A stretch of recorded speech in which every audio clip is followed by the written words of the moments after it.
নমস্কার বন্ধুরা, আজ একটি নতুন ভিডিও নিয়ে চলে আসলাম। আজ সকাল থেকেই ভালো রোদ বেরিয়েছে, তাই মা বলছে বড়ি দেবে। রোদ দেখে কার কার বড়ি দিতে ইচ্ছে হয় জানিও। বাড়িতে সকাল থেকেই লোক কাজ করছে, কিছু জিনিসপত্র সারানোর আছে। বাবা বসে থেকে করে নিচ্ছে। বাবার ধারণা বসে থেকে কাজ করালে কাজ ভালো হয়। বাবারা এমনই হয় বলুন। কাজগুলো তো ভালোই করাচ্ছে বাবা।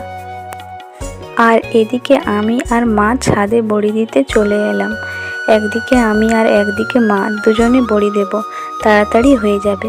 বড়ি দিতে আমার ভালোই লাগে। আর আজ মা মসুরির ডালের বড়ি দিচ্ছে। বড়িগুলো ছোট ছোট করে দিলে খেতেও ভালো লাগে, দেখতেও সুন্দর লাগে। এদিকে মাও বড়িগুলো দিয়ে দিচ্ছে। মার বড়িগুলোও খুব সুন্দর হচ্ছে, তাই না?